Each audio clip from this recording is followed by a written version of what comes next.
Moi, coucou. Ok.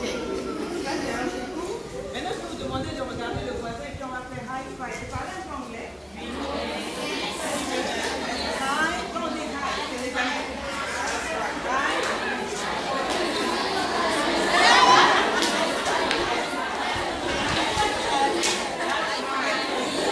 Ok, je lui fais hi et c'est ça. C'est pas de ça qu'il s'agit. Ok, donc je suis motivatrice d'image, je voyage dans le monde entier. Je suis congolaise de papa, burkinabé de maman, j'ai grandi en Côte d'Ivoire, donc je suis votre sister. Et c'est pas la première fois que je viens au Gabon. Ma grand-mère est gabonaise. D'accord, donc je me sens ici chez moi, je vous dis Mbolo. Ok, donc quand je dis que je suis motivatrice, j'ai travaillé très tôt à l'âge de 20 ans. Je me suis retrouvée en France. Parce que c'était l'Eldorado, il fallait déjà s'en sortir. Je venais d'avoir un bac et mes parents avaient perdu le travail. Donc je me suis dit, comme je suis une enfant, je repars à la fin, je vais me débrouiller. Arrivé là-bas, j'ai eu beaucoup de galères. Je me suis retrouvée, j'étais censée aller à l'université. J'ai commencé l'université, j'y ai fait juste un mois que je me suis retrouvée à la porte. Je vivais chez une cousine, elle m'a mis à la porte et elle a volé mes papiers pour faire un mariage. Donc c'était compliqué. Plutôt que de continuer d'aller à l'école, donc j'ai cherché un travail. Je travaillais dans un petit restaurant qu'on appelait McDonald's. Je veux connaître peut-être. Et là-bas, je passais la serpillère. La journée, j'allais à l'école et le soir, je passais la serpillère. Je vous donne ça juste pour vous dire que je ne suis pas arrivée là où je suis par hasard. J'étais convaincue que je devais m'en sortir. J'étais une jeune fille, je suis passée en Afrique, je sais comment ça se passe. Et j'avais le choix. J'avais des copines qui... elles ont trouvé que non, au lieu de passer la serpillère, au lieu de galérer tout ça là, c'est plus facile de vendre le gnatch, ce que j'appelle le gnatch. C'est-à-dire, Et voilà, ce qui est bien, c'est que vous avez compris. Donc, je me suis dit non, une femme, il y a plus que ça, il y a plus que le gnatch. Ok? Je crois que si Dieu m'a donné ça, il m'a donné ça, c'est que je peux travailler et avoir plus. Ok? Donc, à partir de là, j'ai commencé à prier, je me suis retrouvée, j'ai dormi un peu dans la rue avec des monteurs dans le froid. Il y a des moments où je voyais des gens qu'on agressait, mais moi, on ne m'a jamais touché. Et comme ça, je me suis levée un jour, j'ai dit avec mon bac, je vais essayer de faire quelque chose. Je suis allée toquer à la porte d'une grande compagnie américaine. Eux, normalement, ils recrutaient que les grandes personnes, mais je disais que je vais aller avec la force que j'ai. Ce que j'ai, c'est quoi? C'est mon caractère, ma motivation. J'ai décidé que je ne vais pas monter en grade dans la vie en ouvrant mes jambes. Je vais m'en sortir. Parce que ma mère m'a toujours dit, nous sommes des Burkinabés, c'est le pays des hommes intègres. Tu ne nous feras pas honte. Et c'est une honte pour une femme que de monter, que de réussir dans la vie en ouvrant ses jambes. Tu peux réussir en gardant tes vêtements. Tu peux réussir en faisant travailler ça. Et c'est ça que j'ai gardé. J'avais toujours ça, même quand il y avait la tentation, j'avais toujours cette pensée de maman qui me disait, ne nous fais pas honte, tu es une femme intègre. Et donc, j'ai commencé à travailler. Quand je suis partie là-bas, je n'avais que le bac. Et le jour même où on nous recrutait, il y avait près de 300 personnes. On nous a dit, madame, ici, on prend que des gens qui ont la maîtrise. Moi, j'ai dit, essayez de regarder quand même mon dossier. Et on nous a pris par deux pour faire les entretiens, tellement il y avait du monde. L'Afrique était à côté, elle était belle, elle avait les cheveux jusqu'ici, une entière, elle avait plein de diplômes. Et je ne sais pas qu'est-ce qu'elle a dit là, et puis ils l'ont regardé, ils ont dit, madame, vous pouvez partir. Elle avait un doctorat. Dès qu'elle est sortie, ils ont pris son doctorat, ils ont mis à la poubelle. Et la dame m'a regardé, elle m'a dit, qu'est-ce que vous avez de plus? Et j'ai regardé cette dame, le petit, j'avais appris à l'université où j'allais depuis un mois quelques mots de néerlandais. Oui, je vois que vous avez aussi quoi cette langue. Oui, il faut réfléchir, il faut fouiller, ne restez pas seulement à parler. C'est quoi la langue principale ici? Non, à part le français, je parle le fond, ok. À part le fond, il faut vous ouvrir aux langues internationales. Elle a dit tout à l'heure, qu'est-ce qu'on doit avoir en plus? Tu vois, pour avoir le business. Pour que ton business ne ressemble pas aux autres. Pour que tu ne sois pas une infirmière comme les autres. Pour que tu ne sois pas une secrétaire comme les autres. Il faut ajouter de la valeur. Moi, je me suis dit, je suis une noire, une femme africaine. Je vais apprendre un peu de néerlandais. C'est un mélange d'allemand et de flamand, la langue des Belges. Et cette dame à qui je parlais, elle venait du Netherlands. Et donc, quand j'ai vu par son nom que cette dame venait de là-bas, j'ai placé 2, 3, 4 mots. Elle était choquée. Elle a dit, une noire qui parle cette langue, vous m'intéressez. Et après, je l'ai chicoté dans un anglais terrible. Parce qu'à l'âge de 16 ans, mes parents m'avaient offert un voyage aux États-Unis et j'avais capté la vision. Je m'étais dit, si je peux aller aux États-Unis à 16 ans, mes parents m'offrent ce voyage-là, c'est le pays le plus puissant au monde. Pourquoi ne pas apprendre à parler leur langue? Quand je suis revenue, j'étudiais le français comme tout le monde. Mais le soir, je mettais le journal en anglais. Et j'avais mon dictionnaire, je partais des petits mots. Et chaque fois le lendemain, quand je repartais à l'école avec les collègues, j'essayais d'utiliser au moins le nouveau mot que j'avais pris. Et c'est ça qui a fait que mon anglais avait évolué. J'étais toute seule à la maison. En ce moment, il n'y avait pas Internet. Enfin, il y avait Internet, mais je ne m'y connaissais pas. Mais j'ai essayé de me distinguer. J'étais passionnée. Pendant que mes copines me blaguaient à faire ceci, cela, moi, j'écoutais des musiques en anglais et je captais tous les petits mots. C'est ça qui a fait ma force. Quand je suis partie donc pour chercher ce travail-là, quand la femme s'est mise à parler anglais, je ne lui ai pas parlé anglais, je lui ai parlé américain. C'est-à-dire avec je rappais dans son oreille. Et la dame était, oh my God, I want this one, That's what I'm talking about. Est-ce que vous me comprenez là-bas? Est-ce que vous comprenez ce que je dis? Je dis ceci, il faut aller un peu plus loin. Pendant que les autres font juste ça, tu veux que ton business se lance, tu veux réussir. Il y a un travail à faire below, tu vois, juste en bas. Ce que les gens ne voient pas. Quand on va voir un match de boxe, vous voyez des boxeurs, prêts, toujours tout et tout le monde. Se dit, moi je vais être champion. Mais la nuit, il transpire, il fait un travail que toi tu ne fais pas. Pendant que tu dors, tu rentres. Lui, il bosse, tu vois. Donc pendant que vous êtes tous ici, il faut que toi, quand tu pars, tu te dis, qu'est-ce que je peux avoir de plus? Qu'est-ce que je peux faire de plus? Ajouter les langues étrangères. Ne restez pas sur Internet seulement pour les Facebook et autres. Ajoutez-y la curiosité. Il y a un grand frère sur Internet qu'on appelle Google. Il vous enseignera tout. Ok? Comment lancer ton business? Mais il faut que tu aies une vision d'avoir une valeur ajoutée. J'ai été pris à ce poste, mais je vous dis, la dame me demande quel salaire voulez-vous? Moi qui n'avais le bac, on avait mis le diplôme de celle qui avait le doctorat là, à la poubelle devant moi. C'est vrai qu'il y a Dieu, mais à toi aussi, qu'est-ce que tu apportes dans ta vie? Qu'est-ce que tu es prête à ajouter par rapport à ta voisine? Moi, je dis toujours que toutes les femmes sont belles, toutes les femmes sont intelligentes, mais toi, tu as quelque chose de plus. On est tous différents. Si tu comprends comme ça, tu vas toujours chercher qu'est-ce qu'il y a de différent que je vais améliorer pour que mon business marche. Ok? Etc. Jusqu'à ce que je me retrouve à travailler à l'ambassade américaine, chez moi. Nous n'étions que 2 femmes cadres et je n'avais que le bac. Mais vous savez quoi, quand je suis rentrée à l'ambassade américaine, avec le bac, c'est tout un grand témoignage, c'est beaucoup de choses que je ne puis dire. Mais je savais qu'on m'attendait au tournant. Et je savais que je n'avais qu'un petit niveau par rapport aux autres. J'avais été pris parce que mon anglais était calé. Ils m'ont pris, ils m'ont envoyé aux États-Unis, ils m'ont formé la gestion des projets, etc. Mais avant qu'on m'envoie, je me suis dit, qu'est-ce que je peux apporter si j'ai regardé l'entreprise?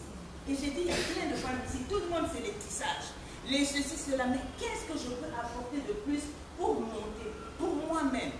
Est-ce que vous me comprenez? Et là, j'ai commencé à me cultiver. En 1 mois, le département d'État américain a écrit à mes superviseurs pour dire, vous venez de recruter quelqu'un. Voici, depuis qu'elle est dans l'entreprise, elle a pris 180 formations gratuites sur Internet. Nous avons suivi. Et quand ils ont envoyé, ils m'ont appelé, ils m'ont dit, nous voulons vous décerner un prix. Je venais d'arriver. Il y a des gens qui travaillent dans l'entreprise, ça faisait 12 ans. Et je me disais, mais de quoi est-ce qu'il s'agit? Et c'était public. Ils ont dit, nous venons de recruter une femme. Et c'est une perle rare. Voilà, depuis qu'elle est là, ça fait 180 certificats qu'elle a eu en ligne. Vous savez quoi, j'ai même pris des formations sur comment on répond au téléphone. Tout ce que vous trouvez normal à la télé, comme à la fonction publique, qui est allô. Ça, c'est qui? Non, j'ai appris comment communiquer effectivement. Ce sont les petites choses que j'ai ajoutées dans ma vie qui ont fait la différence. Ok, vous êtes venus ici, chacune de vous a son histoire. Chacune de vous a son histoire. Mais ne vous arrêtez pas à votre histoire. Avec vos erreurs, avec tout ce que vous faites, tout ce que vous êtes. On est tous passés par des bêtises. J'ai pris comment on appelle, des matraques dans ma vie, j'ai fait des mauvaises choses aussi. Mais j'ai tiré des leçons. Et tout ce que je savais, c'est que je voulais m'en sortir. Et quand j'ai fini au Congo, j'ai suivi mon mari au Burkina, je me suis dit, ma mère m'a toujours dit qu'une femme ne doit pas dépendre d'un homme. Une femme doit s'en sortir. Donc j'avais laissé mon travail, il fallait que je fasse quelque chose. Vous savez quoi, à 40 ans, je suis repartie à l'école. Yes. À 40 ans, parce que j'ai 45 ans. À 40 ans, je reportais l'uniforme comme vous. Un uniforme où mes professeurs étaient plus jeunes que moi. Mais ils me collaient souvent 2 et 0. Et le soir, quand je venais, je récitais mes leçons à mes enfants. Parce que j'enseignais mes enfants comme ça pour leur faire comprendre qu'il n'est jamais trop tard pour apprendre. Je suis repartie à l'école because I know que knowledge is power. Quand une femme a la connaissance et qu'elle la met en application, nobody can stop her, you know. Personne ne peut l'arrêter. Si vous savez où vous allez, personne ne peut vous arrêter. Ajoutez-y de la connaissance. Tout ce que vous apprenez ici, ajoutez. Ça, c'est la seule chose que vous avez. D'accord? Vous voulez lancer un business? Aujourd'hui, je suis chef d'entreprise. Après avoir été à l'école, je n'aimais pas le business. Mon mari me disait toujours, va apprendre le business, va apprendre les finances, parce qu'on ne sait jamais. J'ai appris la communication, j'ai appris, c'était difficile, il y avait des fois aux statistiques, on me donnait 2, on me donnait 0, des vilaines notes. Mais je me suis approchée aujourd'hui, je suis ingénieur dans ma catégorie en marketing. Mais je suis repartie à 40 ans à l'école. Imaginez, quelle a été l'humiliation, je portais la tenue. Vous, t'inquiète, c'est bon, que moi, c'est pas grave. Elle est en train de rire, mais c'est pas grave, je portais la tenue, donc quand je descends une grosse voiture, je descends, je regarde un peu s'il n'y a pas les collègues de mon mari. Allez, je fuis, je rentre. Et puis je vais, je m'habille. Mais j'ai fait quoi? Quand j'ai eu les enfants étaient là en train de me dire, maman, tu es la meilleure de nous. Tu viens de nous donner une perle. Et moi, je suis fière. Je suis venue ici. Il y a beaucoup d'écoles qui ont demandé à me voir. J'ai dit non, j'ai rien là où elles sont ces dames-là. Parce que je veux vous encourager à persévérer. Après, je suis partie en France, je suis rentrée tous les enfants. Et je me suis dit, qu'est-ce que je vais faire? Je me suis dit, avec l'expérience que j'ai eue à travailler pour les gens, je ne peux plus jamais dire oui, chef, je veux travailler pour moi. Comment est-ce que je vais commencer? Aujourd'hui, vous avez les réseaux sociaux. Aujourd'hui, vous avez les réseaux sociaux. Qu'est-ce que j'ai fait? J'ai commencé à aller sur les réseaux sociaux, pas comme les gens y allaient. Les gens vont pouvoir la pornographie, les gens vont pouvoir voir les boutis là, les sapologies, tout ça là, les petits copains, et puis draguer par-ci par-là. Moi, je me suis dit, je veux quelque chose de plus. Ma mère m'a toujours dit, ne me fais pas honte. Ne me fais pas honte au bien. Je suis une femme de valeur, une femme intègre. Je vais lancer quelque chose. Et petit à petit, j'ai lancé ma page sur ma passion. J'ai commencé à témoigner ce que je faisais. Et j'avais toujours ce que j'avais appris à l'école. Et j'avais mon anglais que j'avais appris à la maison. Et j'avais mon informatique que j'ai appris à la maison. J'ai tout appris à la maison. Je dis bien tout. Vous apprenez au moins l'informatique ici. Moi, c'est à la maison, dans la chambre. A, B, jusqu'à ce que j'apprenne à taper correctement. J'ai tout appris toute seule. Parce que je voulais aller quelque part. Et je suis allée sur Internet pour voir comment on lance un business. Avec ce que j'ai appris à l'école sur comment on communique. J'ai dit, comment est-ce que je peux faire pour faire une différence? En moins de 2 ans, je suis à près de 700 000 abonnés. Comment je fais? J'ai lancé ma marque de chemise. Je ne dis plus oui, chef, c'est moi qu'on appelle chef. Est-ce que vous comprenez? J'essaie de vous donner une vision. Je ne peux pas rentrer dans la technique, là, ça serait trop long pour vous dire comment on lance un business, comment être une femme d'entreprise, etc. Je le fais pour les entreprises, je peux le faire, mais ça va nous prendre trop de temps. Mais je veux juste faire un dépôt chez vous ici. Vous pouvez réussir ce défi. Observez le Gabon, observez l'Hybride, c'est un grand marché. Donc, où est-ce que vous pouvez vous lancer? Si vous vous lancez, pourquoi est-ce que les clients devraient venir chez vous et pas ailleurs? Pourquoi est-ce que je viendrai dans ton hôpital et pas ailleurs? Pourquoi est-ce que je te prendrais toi pour être secrétaire dans mon entreprise et pas une autre? Pourquoi?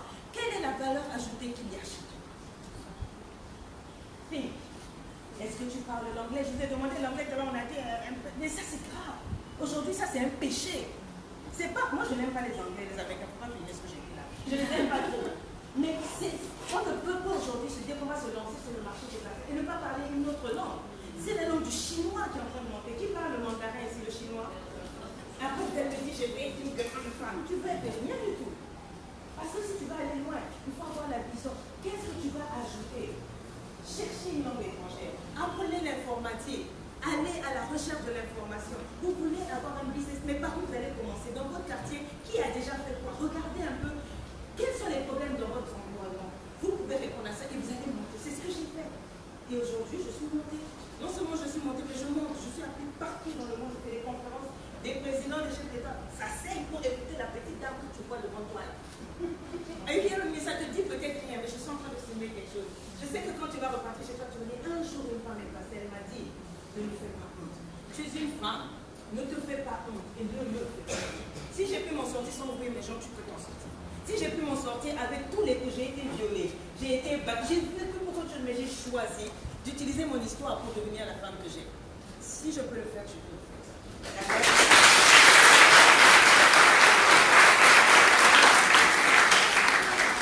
Je ne sais pas, je vais prendre maximum, on a peut-être 15 minutes, je vais prendre peut-être 5-6 questions, et puis après je vais vous laisser continuer. Y a-t-il des questions pour moi? Ou bien vous êtes trop amoureuse de moi? La femme là, elle a préparé le reste, pardon? parle trop bien. Eh ben, oui, mais ça s'apprend aussi. Les gens qui me disent, parle-moi du charisme. Comment tu fais quand tu parles? Mais ça, c'est travail. Toi, tu veux seulement arriver comme un chenille dans la soupe. Et puis, tu dis, il y a des charismes. J'ai travaillé le contenu, je sais ce que je vais dire, je sais ce que je vais dégager. Ce qui me donne cette assurance quand je parle à quelqu'un. Et je prends mon expérience sans réfléchir, le moins qui se sent pour vous dire d'où je viens, où je vais. C'est aussi simple que ça. Mais ça s'apprend. Mais ça, vous allez vouloir combien vous donner gratuitement. Tout est un prix. Investi en toi, dans la connaissance. Au lieu d'aller boire les bières, les gobes, comme on dit chez nous, ferme-toi de temps en temps et bosse sur toi, bosse sur ta vision, fais ton mind planning, c'est-à-dire, dis-moi où est-ce que tu seras en 2019, dans 6 mois, où seras-tu? Tu vas seulement venir chauffer les points ici, tu payes, et après on fait quoi? Ben là, on mange pas ça, ben là, ça vieillit, et puis le garçon qui est chaud aujourd'hui, demain il est crâne en l'air, you know. C'est aussi simple que ça, donc, si vous n'avez pas de questions pour moi, je vais vous faire un big hug, comme on dit, un gros câlin, vous dire que je vous kiffe, je vous love, et vous encourager à devenir les meilleurs.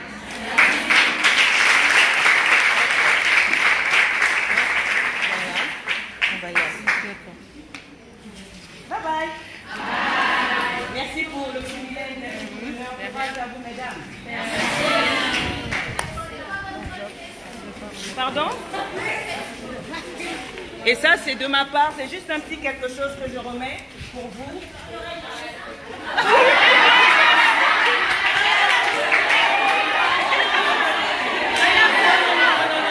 Qui a dit ça? Qui a dit ça? Ce n'est pas correct. Ça, on ne se met pas ça. Ce que vous faites, ça va vous retourner un jour. Quelqu'un vous bénira devant les gens et vous ferez ça. Ça ne se fait pas. C'est une maman, vous êtes une grande dame. Si vous avez quelque chose à dire, allez voir la paix. Mais ça ne se fait pas, d'accord? Hein, qu'elles vont recevoir quelque chose. Si, bien sûr.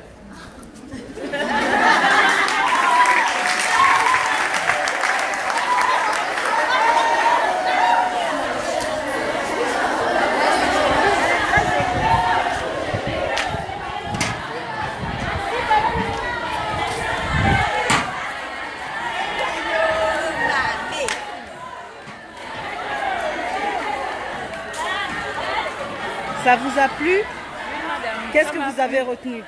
J'ai retenu qu'il faut être sage dans la vie, il faut améliorer, il faut étudier, il faut apprendre pour devenir quelqu'un dans la vie. D'accord. Nous, on fait les conseils pour ouvrir une entreprise l'année prochaine après le diplôme. D'accord. L'hôtel et le restaurant. On compte un jour qu'elle viendra manger dans notre restaurant. Donc elle viendra dans votre restaurant un jour? Oui, qu'elle viendra manger dans mon restaurant. C'est très bien. Comment vous vous appelez? Darnel. Darnel. Très bien. On a bien pris note. Le restaurant sera ouvert dans combien de temps? Bon, en 2020. 2020. Oui, puisque j'ai encore 2 ans de formation. Je suis en première année. L'année prochaine, je termine ma formation. Donc, année 2020. D'accord. Et l'hôtel et le restaurant sera ouvert. Merci.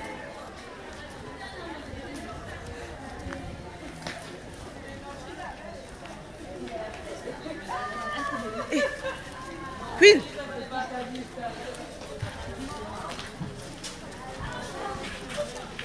Queen, t'as pas pris ça?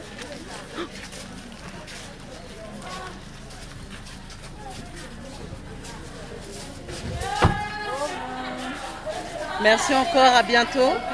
Merci de